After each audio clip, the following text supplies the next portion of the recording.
When you look at the album covers of Pink Floyd albums, it's easy to spot shared themes and images, and this opens up the possibility that the songs within each album contain references to songs from earlier in the catalog that help expand upon the themes at the heart of each song.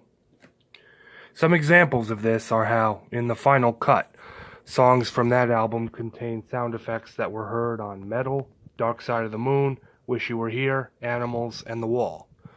Songs like Wish You Were Here and Lost for Words and the pink character in The Wall are all assumed to be referencing Syd Barrett. Then there are really obvious references, like the song A New Machine on A Momentary Lapse of Reason, obviously a kind of sequel to the song Welcome to the Machine on Wish You Were Here. I want to bring up an aspect of Pink Floyd's final album, The Endless River, that I haven't heard anybody talk about in the nearly 4 years that it's been out. There's a song on it called Autumn 68 that has a similar title to the song Summer 68 from Adam Hartmuther. Richard Wright was the writer of that song, and he also sang it. Because The Endless River is dedicated to Wright, maybe people don't think anything of it and they just assume it's some nod of respect to the late Pink Floyd member.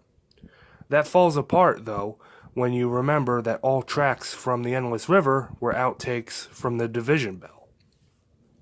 If Autumn 68 was under consideration for the Division Bell, it opens up the possibility that Division Bell might have been meant as some sort of sequel to Adam Hartmuther. But was it necessary for The Endless River to be released for that possibility to become known? Let's look at some evidence.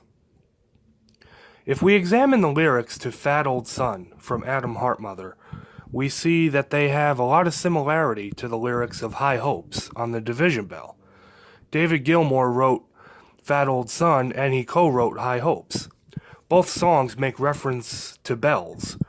In Fat Old Sun, Gilmour sings, "Distant bells, new mown grass," and on High Hopes he sings, "The ringing of the Division Bell had begun, and the grass was greener." Fat Old Sun is about a lazy summer day turning into night. Gilmour describes how summer feels for a child. 24 years later, he's singing about that very idea on High Hopes. Beyond the horizon of the place we lived when we were young. He's describing how great the world was when he was young. This connection between the two songs is solidified by the fact that the bells heard at the end of Fat Old Sun are the same bells heard at the beginning of High Hopes. The song Autumn 68 has no words, so it's difficult to explain how it would be a sequel to Summer 68 beyond the similar song titles. The same is true for If.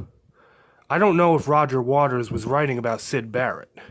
The lyric, "And if I go insane, will you still let me join in with the game?" might cause one to think of that time in 1975 when Syd visited Pink Floyd out of nowhere when they were recording Wish You Were Here. People have this perception that the members of Pink Floyd constantly write references to Syd Barrett in their songs. It is true that the face on the cover of the Division Bell was intended to refer to Syd. I don't know, though, if by 1970, when Adam Hartmuther came out, if Pink Floyd had really begun to romanticize the memory of Syd Barrett the way they had by the time of Wish You Were Here. Perhaps in 1970 they still had some hope that he would clean up and return to the band. I don't know if that's true, but beyond this vague reference in If, Adam Hartmuther and Dark Side of the Moon contain no obvious references to Syd Barrett. So maybe the insane lyric in If is a reference to something or someone else. It's interesting, too, that the name of the cow that Storm Thurgeson photographed for Adam Hartmuther was named Lulu Bell 3. Beyond those few references, the Division Bell seems to be its own album, as opposed to a thematic sequel to Adam Hartmuther. In my opinion, though, David Gilmour, Richard Wright, and Nick Mason had the intention of expanding upon the ideas of Adam Hartmuther when they wrote the lyrics for the Division Bell songs. After Adam Hartmuther was released, Pink Floyd members at various times claimed to have a low opinion of Atom Heart Mother because the album wasn't really about anything. This view is a little hypocritical, I think, since Pink Floyd's original intention with Atom Heart Mother was to break free of their association with space rock.